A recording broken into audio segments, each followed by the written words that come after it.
Hello, everyone, and welcome back to Deep Dive Diaries. In our earlier sessions, we spoke about idea screening, the step where companies filter raw idea to find the most promising ones. Today, we are moving a step forward in the product life cycle into concept testing. Concept testing happens just before the introduction stage. Here, the product is no longer just a spark. It has been shaped into a concept with benefits, features, maybe even visuals or packaging mockups. The big question is, will the consumers find the concept to be clear, believable, and valuable enough to actually consider buying it? That's what we'll explore in this session. Concept testing is a research process used to evaluate how consumers will respond to a product concept before it is launched. Think of it as a reality check. An idea may sound good during brainstorming sessions, but once it is fleshed out in a concept statement describing what the product is, what benefit it offers, and why is it different, this stage is critical because it helps companies to avoid spending time and money on products that consumers don't really understand, don't believe in, and don't really want. In the product lifecycle framework, concept testing acts like a bridge between pre-introduction stage and the introduction stage. Idea screening plants the seeds while concept testing checks whether those seeds can actually grow into healthy plants. Only the strongest concepts make it into the market. This ensures that once the product enters into the introduction stage, it has the best chance to survive, grow, and eventually reach maturity. When we show a concept to the consumers, we want to know clarity. Is the concept easy to understand? Believability. Do people find it credible? Relevance. Does it meet a real need in their life? Differentiation. Is it new or different from existing options? Appeal. How much do they like it overall? Purchase intent. Whether they would actually buy it. Barriers. What doubts or concerns do they have that hold them back? Value perception. Does the product feel worth the money? These questions not just tell us whether the consumers like it, but also why or why not.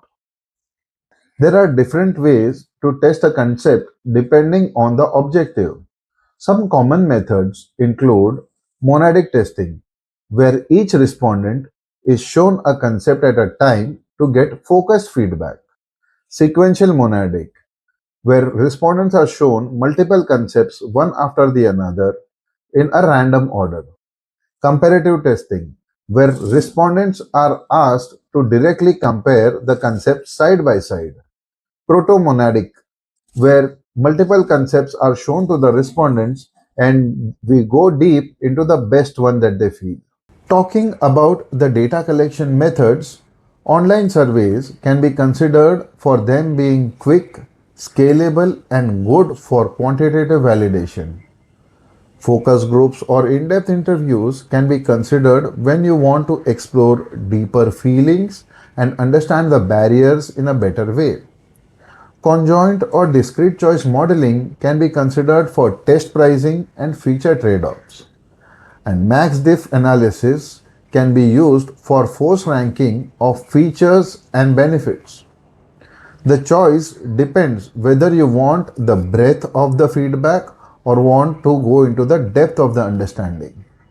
Here's how a typical concept testing study works in practice. Step 1 is to prepare the stimulus. A clear concept statement needs to be formed, sometimes with visuals or packaging mockups as well. Step 2 is to recruit the right sample. You need to find the consumers who fit your target segment. Step 3 is to field the surveys or conduct interviews. You need to ask structured questions on clarity, appeal, believability, purchase intent, etc. Step 4 is to analyze the results. You need to identify the top performing concepts, diagnose why they perform well, what the consumers like, what confuses them, and what could be improved. In step 5 is to make the decision.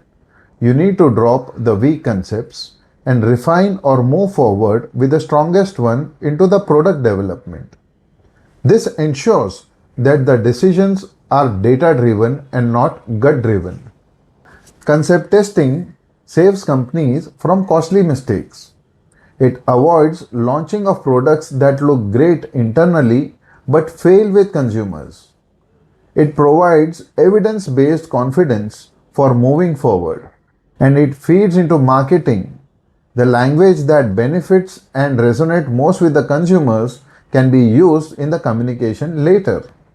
In short, it's not just about testing whether a concept works, but it's also about how to make it work better. To sum up, concept testing is a safety net before a product enters into the market. It ensures that only clear, believable, relevant and appealing concept makes to the introduction stage of product lifecycle. Every successful product launch owes its success to strong concept testing because at the end of the day, it's not what we think in the boardroom. It's what the consumers feel in the real world that matters. Thanks for watching the video. Like, share and subscribe to Deep Dive Diaries. And as always, keep researching, keep growing.